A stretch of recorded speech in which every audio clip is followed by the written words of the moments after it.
OG movie review. Japan నుంచి భారీ బంగారం తీసుకొచ్చిన సత్యనారాయణ అలియాస్ సత్యదాదా తన ఇద్దరు కొడుకులతో పాటు తన పెంపుడు కొడుకు ఓజీ అలియాస్ ఓజాస్ గంభీర్ని తీసుకుని ముంబైలో పోర్టును ఏర్పాటు చేసి భారీ వ్యాపార సామ్రాజ్యాన్ని స్థాపిస్తారు. అయితే సత్యదాదా పెద్ద కొడుకును హత్య చేసి అక్కడి నుంచి వెళ్ళిపోయి భార్య కన్మయిని, కూతురు తారతో నాసిక్లో స్థిరపడతారు. విదేశాల నుంచి ఓమి పంపిన కంటైనర్ను సత్యదాదా టీం కబ్జా చేస్తుంది. ఆ వివాదంలో ముంబైలో సత్యదాదా చిన్న కొడుకును పార్థును ప్రత్యర్థి ఓమి వర్గం చంపేస్తుంది. అంతేకాకుండా సత్యదాదాను చంపేయడానికి ప్లాన్ వేస్తాడు. నాసిక్లో ఉన్న ఓజీ వద్దకు సత్యదాదా వెళ్లే సమయంలో ఓమి వర్గం దాడి చేస్తుంది. సత్యదాదా పెద్ద కొడుకును ఓజీ ఎందుకు చంపాడు? ముంబైని వదిలి 15 ఏళ్ళు ఎక్కడికి వెళ్ళాడు? నాసిక్లో కన్మణితో పెళ్లి ఎలా జరిగింది? నాసిక్లో కన్మణితో ఓజీ ఎలా జీవితం గడిపాడు? కొడుకు మరణం తర్వాత ఓజీ వద్దకు సత్యదాదా ఎందుకు వెళ్ళాడు? ఓమి వర్గం సత్యదాదా పోర్ట్ను ఎందుకు కబ్జా పెట్టింది? సత్యదాదా కుటుంబానికి, వ్యాపారానికి ఓమి నుంచి ముప్పు వాటిల్ని నేపథ్యంలో తిరిగి వచ్చిన ఓజీ ముంబైలో ఏం చేశాడు?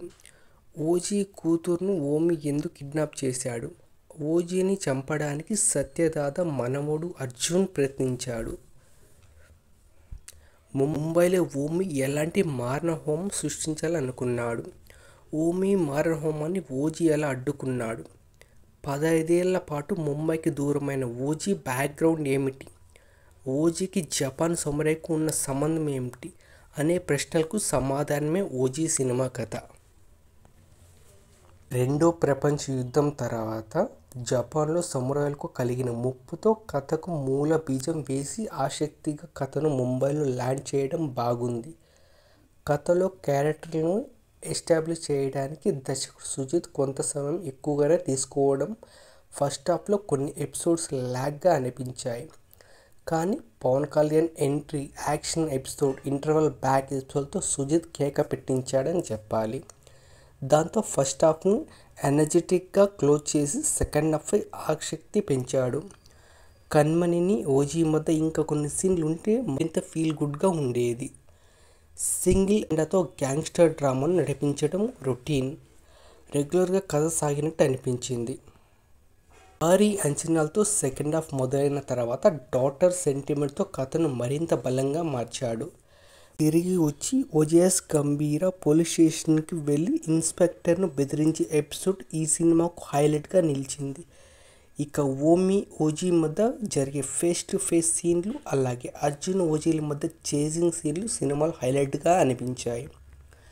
క్లైమాక్స్లో వాషితో ఫినిషింగ్ టచ్ బాగుంది. ఇక పార్ట్ కోసం ఇచ్చిన ట్విస్ట్ అంచనాలు పెంచింది. అయితే సెకండ్ హాఫ్లో అంతా ఊహించినట్టే సాగడం వల్ల కొంత మేరకు థ్రిల్లింగ్ మూమెంట్స్ తగ్గినట్టు అనిపించాయి. కథ పాతదే అయినప్పటికీ జపాన్లోని సమురాయ్ పాయింట్ సినిమాకు కొత్తదనం తీసుకొచ్చింది అనిపించింది. సినిమాలో Pawan Kalyan swag, style, fights special attraction. ఇలాంటి సినిమా కోసం ఎన్నో ఏళ్ళుగా ఎదురు చూసిన ఫ్యాన్స్కు పవర్ స్టార్ ఫుల్ మీల్స్ అందించాడు. లవ్, ఎమోషనల్ సీన్స్తో పవర్ కొత్తగా కనిపించారు. ప్రియాంక మోహన్ కనిపించేది కొంతసేపైనా ఫుల్ మార్కులు కొట్టేసింది.